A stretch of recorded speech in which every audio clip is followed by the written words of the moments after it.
Cleaving during ERS, there are several types of cleavers out there. Recently we have started using this Ripley FOC-125 cleaver. It is similar to the standard staple type cleaver that comes with our splice units. You take it out of the box, it comes with this little case, and inside the case you find your cleaver. You find it extra chuck, and there'll be another little baggie that has these 3 different size Allen wrenches in it. When you use this cleaver, there is a button on the side that says on off. It's really a lock button, so you turn it on and it unlocks it and it allows this to come up. And as you can see, it only goes up so high, and your fiber has to fit in here,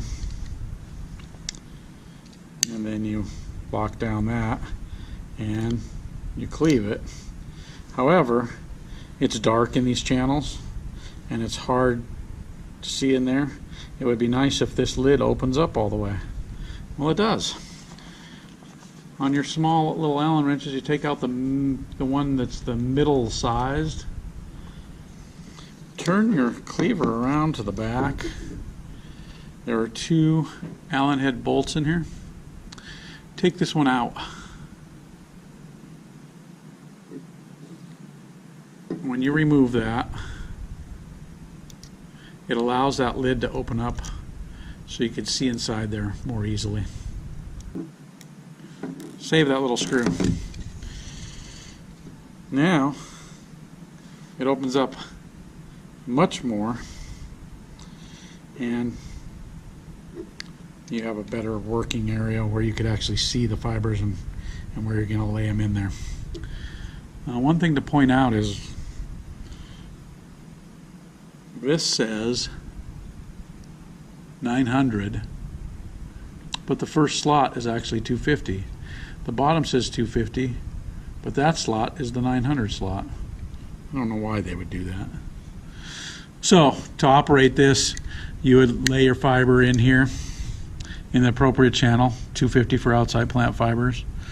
You would go to the measurement you need, usually 12.5 for fiber locks, and then you would lock the fiber down. To splice or to cleave this, you have to push that trigger each time. That's the thing that's different on this. There's this trigger mechanism on the front of the cleaver. You have to cock that trigger, and then you're able to utilize the cleaver. You pick it back up, you would pull off your spent piece of fiber, pull your other fiber out this way, and you're ready for your next fiber. This doesn't have any type of catch basin to catch your loose pieces of discarded or waste fiber, so you'll have to remember, usually they'll stick to this rubber pad. You have to remember to pull them off and throw them on a piece of tape or something to control your waste fiber.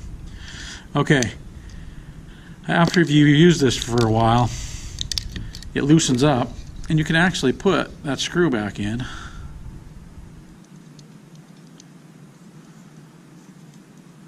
Tighten it, and that lid'll still open all the way. I think just with a new unit, just takes a little while to break in, and pulling that screw out relieves the pressure on there so it'll open fully. There are also a couple of different adjustments you can make to this. This wheel, the cutting wheel, has multiple different positions, and you're able to take off this front plate, and when it gets dull and it's not cutting anymore, you can advance that wheel to the next position before you ever have to replace the wheel. There's several positions in there that you can use. And also, we found that using this on all of our new outside plant fiber, this cleaves fine, and some of our older 20-year-old plus fibers, we couldn't get a good cleave, and what we needed to do is we needed to raise the blade by a notch. So I'm going to show you how you can access that and do that.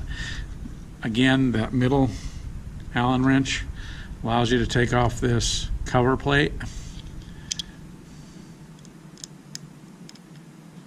You're doing this out in the field, be careful not to lose anything. Take that off and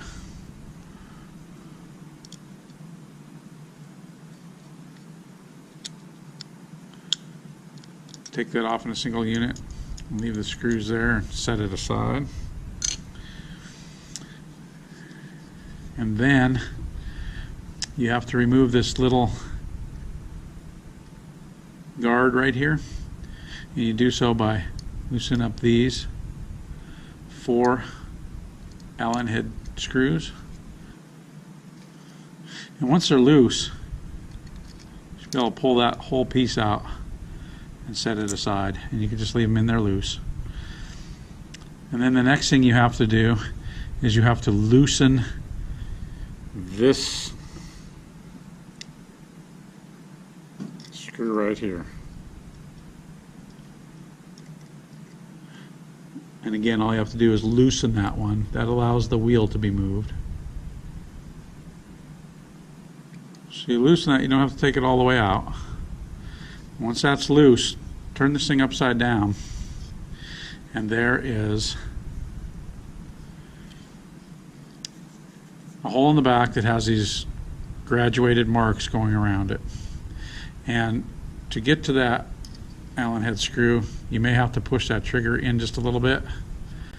And to make the blade higher, again, you'd use the same medium-sized Allen head wrench, and you move it one position only. So wherever it's currently sitting, move it to the very next notch.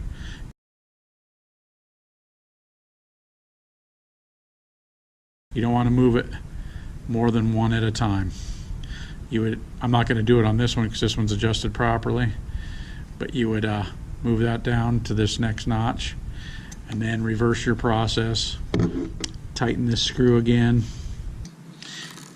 Replace this guard in there and tighten these 4 screws up. And then you can test it at this point before you put this guard plate back on. I would test it to make sure it's cutting cleanly.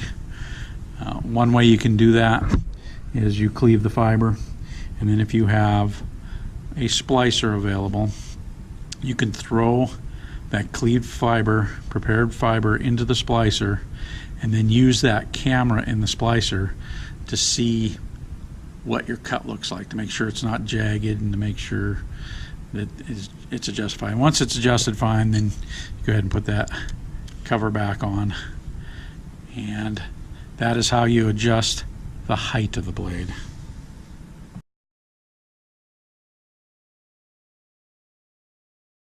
You're out in the field working in the dirt, do this on a table, on a surface. Hopefully it's not windy where you're not going to lose anything. You take out the same guard plate we took out previously to adjust the height on the wheel. And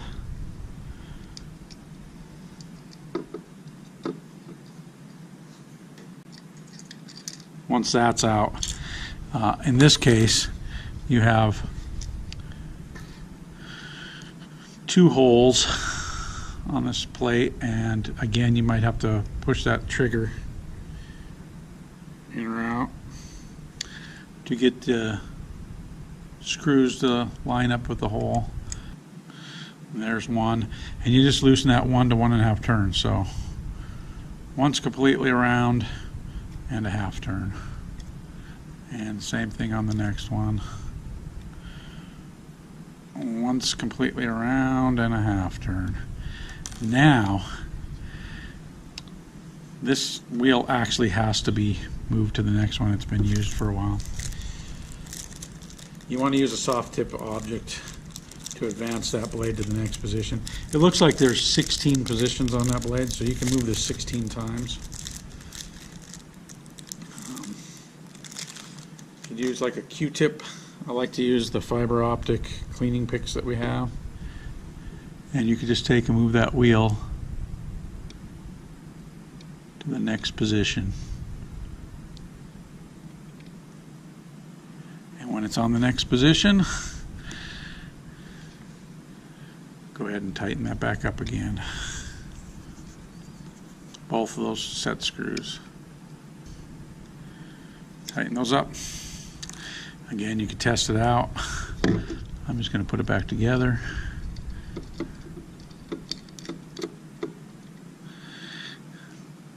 Tighten everything back up, put your side guard plate back on, and you're back in business. This cleaver does come with an excellent set of written instructions. I recommend you keep them in this little pouch that comes with it. And all your tools, keep everything together in that little pouch.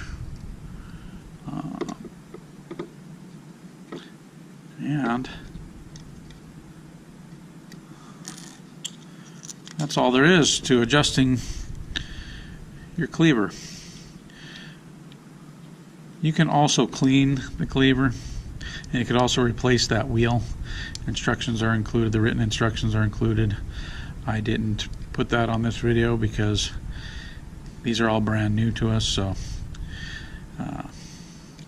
you're probably going to be a long time before you need to touch anything other than adjusting the height of the wheel and perhaps advancing the wheel to the next cutting position. Those are the two adjustments you're going to use most frequently. Keep your fiber clean, keep your cleaver clean, and you have to do less maintenance on it. When you store this, always put it in the off or lock position. That is the storage position for it.